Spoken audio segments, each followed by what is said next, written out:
The lock clicked shut with a finality that made Mia Richards want to scream. She pounded her fist against the solid oak door of her luxury penthouse bathroom, her Rolex jangling against her wrist. Of all the days for this to happen the day of her company's biggest product launch, with investors waiting downstairs and her phone sitting uselessly on the kitchen counter. "Hello," she called out, knowing it was futile. Her housekeeper had left hours ago, and the penthouse's thick walls ensured no neighbor would hear her cries. She was completely, utterly alone, a 32-year-old tech CEO trapped in her own bathroom like a teenager hiding from a party. 20 floors below and 3 blocks away, Hudson Xavier wiped sweat from his brow as he finished replacing the sink trap in Mrs. Peterson's kitchen. The elderly woman beamed at him, pressing a $20 tip into his palm despite his protests. "Take it, Hudson," she insisted. "You saved me a fortune compared to those corporate plumbing sharks." Hudson pocketed the money with a grateful nod. Every dollar counted these days. At 34, he hadn't planned on being a single father running a struggling one-man plumbing business, but life had other ideas when Emma's mother walked out 3 years ago. His phone buzzed as he packed his tools. The school's number flashed on the screen, sending his heart racing. "Mr. Xavier, this is Nurse Jenkins. Emma took a fall during recess. She's okay, but quite shaken up. Could you pick her up early?" 15 minutes later, Hudson was kneeling beside his 7-year-old daughter in the school infirmary, examining the bandage on her knee. "Does it hurt much, sweetheart?" he asked, brushing a strand of hair from her tear-stained face. Emma sniffled, her small shoulders rising in a brave shrug. "Only a little. Can we go home now, Daddy?" Hudson checked his watch, mentally rearranging his afternoon schedule. He had 2 more appointments, one of them at Richards Tower, the gleaming skyscraper owned by Richards Innovations. The building manager had called about a plumbing emergency in one of the residential penthouses. The fee for that job alone would cover Emma's dance class tuition for the month. "Actually, sweetie, Daddy has one more important job today. Would you mind coming along? You can bring your tablet." Emma's eyes brightened. She loved watching him work, calling herself his assistant plumber. Hudson felt a familiar mix of love and guilt as he signed her out. He was failing at this single parenting thing, dragging his injured child to work instead of tucking her in at home. The security desk at Richards Tower was imposing, but Hudson's work order got them through, Emma holding tight to his hand as they rode the elevator to the top floor. "This is where rich people live," Emma whispered, eyes wide at the marble hallway. "Yes, and they have plumbing problems just like everyone else," Hudson replied with a wink. He knocked on the penthouse door, then tried the handle when no one answered. To his surprise, it was unlocked. "Hello." He called out, stepping cautiously into the foyer with Emma. "Building maintenance. I'm here about a plumbing issue." Silence greeted them. The penthouse was immaculate, minimalist but tastefully decorated with floor-to-ceiling windows offering a panoramic view of the city. "Wow," Emma breathed. "It's like a palace." Hudson frowned. "Stay close, Em. Something's not right."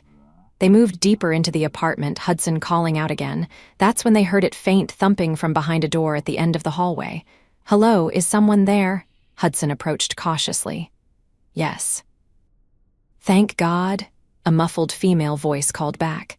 "I'm locked in the bathroom. The handle broke and I can't get out." Hudson set his toolbox down.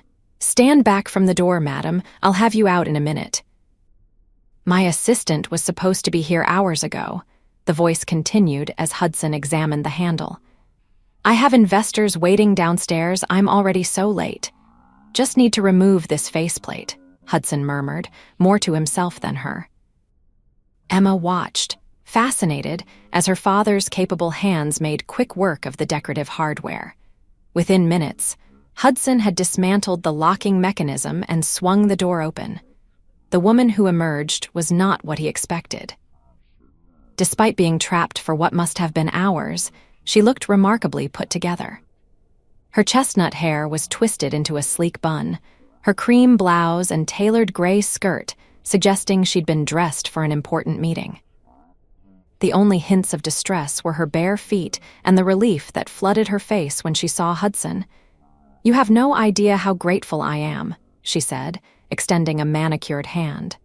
"Mia Richards." Hudson's eyes widened slightly as he shook her hand. Everyone in the city knew Mia Richards, the tech wonderkind who had built a billion-dollar company from her college dorm room. "Hudson Xavier, and this is my daughter, Emma." Emma waved shyly. "Your house is pretty." Mia smiled, crouching down to Emma's level despite her formal attire. "Thank you, Emma. I like your sparkly shoes." Emma beamed, instantly won over. "I'm so sorry to have dragged you both here for such a silly problem," Mia continued, straightening up. "The building manager said it was a plumbing issue." Hudson shrugged. "Door handles, plumbing, it's all just mechanisms that need fixing." Mia glanced at her watch and grimaced. "I've completely missed my meeting. 4 hours trapped in there, no phone, no way to contact anyone." She ran a hand over her face, the first crack in her composed facade. 4 hours of investors waiting downstairs, probably thinking I stood them up. "That's a long time to be stuck," Hudson said sympathetically. "Emma and I can leave you to make your calls." "No, please," Mia interrupted, looking suddenly vulnerable. "Would you mind staying just a few more minutes? I need to call my assistant and deal with this disaster, but I'm feeling a little." She trailed off, embarrassment coloring her cheeks. "Shaky," Emma supplied helpfully. "When I get stuck in places, I feel shaky after." Mia's expression softened. "Exactly, very shaky." Hudson nodded. "We can stay." "Emma, why don't we check out that view while Miss Richards makes her calls?" "It's Mia, please," she insisted, already dialing on her phone. While Mia spoke rapidly into her phone, apologizing and rescheduling, Hudson and Emma admired the cityscape. From this height, the entire metropolis spread out before them, the late afternoon sun glinting off neighboring skyscrapers. "Daddy, look, I can see my school from here," Emma exclaimed, pointing. Hudson lifted her up for a better view, ignoring the twinge in his back. He'd been working double shifts all month to cover the property tax bill on their small house in the suburbs. "All sorted," Mia announced, joining them at the window. "Crisis somewhat managed. The investors have agreed to reschedule for tomorrow." She sighed, massaging her temples. "I don't suppose either of you has eaten. I was planning to order dinner, and it's the least I can do to thank you." Before Hudson could politely decline, Emma piped up. "I'm starving. Daddy always says I'm a growing girl with a hollow leg." Mia laughed, a genuine sound that transformed her face. For the first time, Hudson noticed her eyes' amber flecked hazel that crinkled at the corners when she smiled. "I can't argue with that logic," Mia said. "What do you like, Emma?" "Pizza," Emma declared without hesitation. Hudson started to protest, but Mia waved him off. "Pizza it is." "Please, I insist. You saved me from what was quickly becoming my own personal horror movie scenario. Food is literally the minimum I can offer." An hour later, they sat around Mia's sleek dining table, empty pizza boxes between them. Emma had warmed to Mia completely, chattering about school, dance class, and her collection of rocks that she was convinced were secretly gemstones. "So how did you get into plumbing?" Mia asked Hudson as Emma went to wash her hands. Hudson took a sip of water. "My dad was a plumber. I worked summers with him through high school, then went to college for business. Had my own marketing startup for a while, but when it folded, plumbing was there waiting." He smiled wryly. "It's honest work, and people always need their toilets fixed." "A fellow entrepreneur," Mia observed. "What happened to your startup?" Hudson's expression dimmed. "The usual story. Undercapitalized, bad timing, then my partner Emma's mom decided both the business and our relationship were too much work." He shook his head. "Sorry, that was more than you asked for." Mia's gaze was thoughtful, not pitying. "Don't apologize. I admire how you pivoted. Most failed entrepreneurs don't have a skill to fall back on." "What about you?" Hudson asked. "Your success story is legendary, but it can't have been easy." "It wasn't," Mia admitted. "I grew up with nothing. Scholarship kid, food stamps, the works.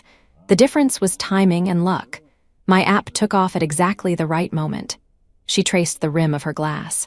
But there are days I'd trade it all for what you have. Hudson raised an eyebrow. A leaky apartment and scheduling nightmares. A purpose beyond the next quarter's profits.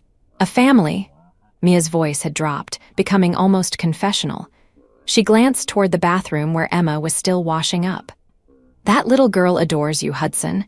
A strange moment passed between them, charged with something Hudson couldn't name. Then Emma bounced back into the room, breaking the spell. Miss Mia, can I see your closet? Daddy says rich people have closets bigger than our bathroom. Emma, Hudson exclaimed, mortified, but Mia was already laughing. Your daddy is absolutely right. Come on, I'll give you the tour. As they left, Hudson found himself studying Mia Richards with new eyes. Behind the polished veneer of success, there was something genuine and warm that he hadn't expected. She didn't treat Emma with the awkward tolerance many adults showed toward children. Instead, she engaged with her fully, answering her endless questions with patience and humor. When they returned, Emma was giggling, wearing an oversized silk scarf like a superhero cape. Daddy, Miss Mia says I can borrow this for dress up. Hudson started to object, but Mia waved him off. I never wear it. It'll have a much better life in Emma's treasure chest. As they prepared to leave, Hudson insisted on checking the problematic door handle one last time, tightening a few screws. This should hold, but the mechanism is wearing out. You should have the building manager replace it soon. Mia nodded, leaning against the wall as she watched him work. I can't thank you enough, Hudson, not just for the rescue, but for, she gestured vaguely, normalcy. This was the most normal evening I've had in years. Hudson stood, packing away his tools. Happy to help. If you ever need more normalcy or have actual plumbing issues, you have my number. I just might take you up on that, Mia said softly. 2 days later, Hudson was replacing a garbage disposal when his phone rang with an unfamiliar number. Xavier Plumbing, he answered, wedged awkwardly under the sink. Hudson, it's Mia Richards. I hope this isn't too forward, but I was wondering if you and Emma might like to join me for dinner this weekend, as a proper thank you. Hudson sat up so quickly he banged his head on the sink cabinet. Wincing, he switched the phone to his other ear. That's really not necessary, Miss Richards. Mia, she corrected. And I know it's not necessary. I'd like to, though. Emma mentioned she's never been to the aquarium, and I happen to have tickets for the new exhibit. We could make a day of it if you're free. Hudson hesitated. Was this charity? Pity for the struggling single dad, but the hopeful note in Mia's voice seemed genuine. Emma would love that, he said finally. Are you sure we won't be imposing on your weekend? Trust me, Mia replied. My weekends usually involve takeout and spreadsheets. This would be a vast improvement. That Saturday found Hudson nervously checking his watch outside the aquarium entrance, Emma bouncing excitedly beside him. Do you think Miss Mia will show us the sharks first? Lucy at school says they have a shark you can touch.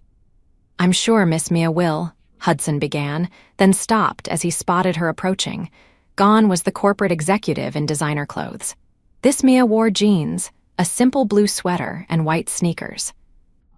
Her hair hung loose around her shoulders, and without her usual makeup, she looked younger, more approachable. Sorry I'm late, she called, hurrying toward them. Traffic was terrible. Emma rushed forward. Did you know they have sharks we can touch? Mia grinned, falling naturally into step beside them. I did know that. I also heard they have a new octopus that can solve puzzles faster than most humans. The day unfolded with unexpected ease. Mia wasn't playing at being interested in Emma's enthusiasm, she matched it, crouching beside her at every exhibit, reading placards aloud, and snapping photos whenever Emma gasped in wonder.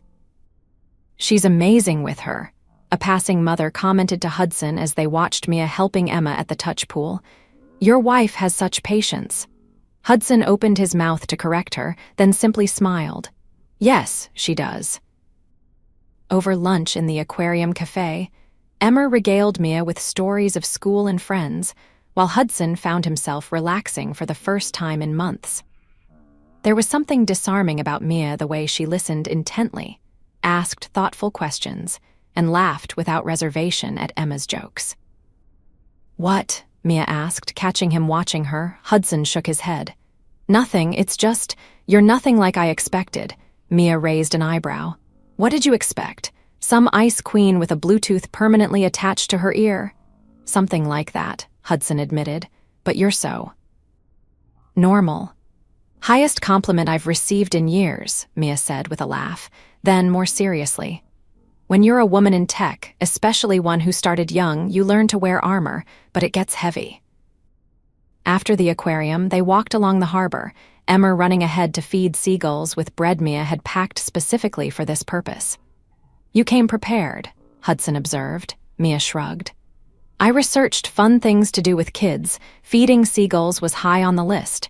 "You researched?" Hudson couldn't hide his surprise. A flush crept up Mia's neck. "I told you, I don't have much experience with normal weekends or children." "You're a natural with Emma," Hudson said softly. "She hasn't stopped talking about you since we met." "She's easy to love," Mia replied, then looked away quickly, as if she'd said too much. The afternoon stretched into early evening, and before Hudson knew it, they were having dinner at a casual waterfront restaurant, Emma now comfortably calling their companion Mia without the formal miss. As Emma colored on her kids' menu, Mia leaned toward Hudson. "Can I ask you something personal?" Hudson nodded, curious. "Are you happy? With your life, I mean." He considered the question seriously. "Most days." "It's not what I planned, but Emma's healthy, we have a roof over our heads, and I'm my own boss. That counts for a lot." He studied her expression. "Are you?" Mia's smile turned wistful. "I built exactly the life I thought I wanted. The company, the success, the recognition. But days like today remind me of everything I've missed while chasing those things." Hudson felt a sudden urge to reach for her hand, but restrained himself. Instead, he said, "It's never too late to course correct, even for a control freak like me." Mia's attempt at lightness didn't quite mask her vulnerability. "Especially for control freaks," Hudson replied with a grin. "You're just more efficient at changing direction." That night, after tucking an exhausted Emma into bed, Hudson found himself staring at his phone, Mia's contact information glowing on the screen. Before he could overthink it, he typed out a message. "Thank you for today. Emma hasn't stopped talking about her friend Mia. Would you like to join us for dinner at our place next weekend? Fair warning, my cooking skills are limited to about 5 dishes." Her reply came almost instantly. "I'd love to, and I only know how to make 2 dishes, so you're already ahead." Over the following weeks, a pattern emerged. Mia joined them for movie nights and Sunday brunches. Hudson fixed a leaking faucet in her penthouse and stayed for dinner. They took Emma to the zoo, to a puppet show, to the park where Mia astonished them both with her surprisingly competitive approach to frisbee. Each time they parted, it grew more difficult. Hudson found himself thinking about Mia at odd moments while fixing pipes, driving to appointments, lying awake at night. He wondered if she thought about him too. One evening, after Emma had gone to bed, Mia helped Hudson clean up the dinner dishes in his modest kitchen. "I should probably get going," Mia said, though she made no move toward the door. Hudson dried his hands slowly. "Or you could stay for a while, watch a movie." The air between them seemed to change, charged with unspoken possibilities. "I'd like that," Mia replied softly. They settled on the couch, a careful distance between them at first. But as the movie played, that distance gradually disappeared until Mia's head rested against Hudson's shoulder, his arm draped comfortably around her. "This is nice," Mia whispered. Hudson turned to look at her, finding her much closer than expected. "It is." Neither of them could say who leaned in first. The kiss was tentative at first, a question being asked and answered. Then Hudson's hand came up to cup Mia's face, and the kiss deepened, years of loneliness falling away for both of them. When they finally broke apart, Mia's eyes were wide with wonder. "I've been wanting to do that for weeks," she admitted. Me too, Hudson confessed. But I wasn't sure if you're Mia Richards and I'm just Mia pressed a finger to his lips. Don't finish that sentence. You're Hudson Xavier, the man who rescued me from more than just a locked bathroom. You showed me what I've been missing. Their relationship blossomed cautiously but steadily after that night. Mia rearranged board meetings to attend Emma's dance recital. Hudson learned to navigate Mia's high-profile world without losing himself in it. Emma flourished with the additional attention and affection, though they were careful not to rush things. Are you and Mia going to get married? Emma asked one morning over breakfast, 3 months into their relationship. The question caught Hudson mid-sip, causing him to choke on his orange juice. What makes you ask that, sweetheart? He managed once he'd recovered. Emma shrugged with the pragmatic logic of a 7-year-old. You look at her the way princes look at princesses in my books, and she makes you laugh a lot. And I heard you tell Uncle Ray that you've never been happier. Hudson couldn't argue with that assessment. He had never been happier, and based on the glow that seemed to surround Mia these days, neither had she. But marriage, it seemed both premature and somehow inevitable. That evening, he mentioned Emma's question to Mia as they cooked dinner together in her penthouse kitchen. Mia's hands stilled on the cutting board. What did you tell her? That grown-up relationships are complicated, Hudson replied, carefully monitoring Mia's expression. But that when two people love each other, anything is possible. Mia set down her knife and turned to face him fully. Is that what this is? Love? Hudson took a deep breath. It wasn't how he'd planned to say it, standing in her kitchen with pasta sauce simmering and Emma watching cartoons in the next room, but suddenly nothing else mattered. Yes, he said simply. I love you, Mia. I think I've been falling for you since you complimented my daughter's sparkly shoes. Mia's eyes filled with tears. I've never said those words to anyone besides my parents, she whispered. But I love you, Hudson. You and Emma both. You've shown me what really matters. Hudson pulled her into his arms, burying his face in her hair. We don't need to rush anything. We have time. But 6 months later, as spring bloomed across the city, Hudson found himself on one knee in the same bathroom where they'd first met, a small velvet box in his hand. Emma stood in the doorway, barely containing her excitement as she clutched a bouquet of Mia's favorite flowers. Mia Richards, you got locked in this bathroom a year ago, but the truth is, you've had my heart locked up since that very first day, Hudson said, his voice steady despite his racing pulse. Will you marry me? Tears streamed down Mia's face as she nodded, unable to speak for a moment. Yes, she finally managed. 1,000 times yes. Emma squealed and rushed forward, wrapping her arms around both of them. Does this mean I get to be a flower girl? The most important flower girl in the world, Mia assured her, kneeling to embrace her properly. They married that fall in a ceremony that blended their worlds, seamlessly, Mia's high-powered colleagues alongside Hudson's clients and friends, all celebrating a love that had sprung from the most unexpected circumstances. At the reception, Emma captured everyone's hearts with her toast. My daddy always fixes things that are broken, and Mia was a little broken inside because she was lonely, and Mia fixed Daddy too because he was lonely also. Now none of us are lonely anymore. There wasn't a dry eye in the house. Later, as they swayed together during their first dance, Mia whispered in Hudson's ear, "Do you know what I was thinking about when I was locked in that bathroom?" Hudson pulled back slightly to see her face. What? How empty my life was, all that success and no one to share it with. She rested her head against his chest. I never imagined the universe would answer so quickly. Hudson tightened his arms around her. I was just doing my job. Mia smiled up at him. No, you were showing me what a real life looks like. You and Emma gave me something priceless. 1 year into their marriage, they moved into a new home, not Mia's penthouse or Hudson's small house, but a place they chose together with room for their expanding family. Mia had stepped back from day-to-day operations at her company to focus on philanthropy and family. Hudson had grown his business to include 3 employees, allowing him more time at home.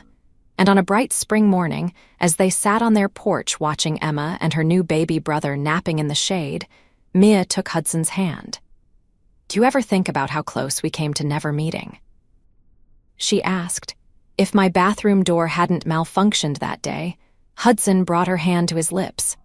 "I prefer to think that we would have found each other somehow. Some locks are meant to be broken, and some are meant to last forever." Mia leaned against him, contentment radiating from her. "I'm glad I got locked in, and even more glad I got locked into you." As their children slept peacefully nearby, Hudson and Mia sat entwined. Two people from different worlds who had found in each other exactly what they needed, proof that sometimes the most unpredictable circumstances lead to the most perfect outcomes, and that love can find you anywhere, even trapped behind a bathroom door.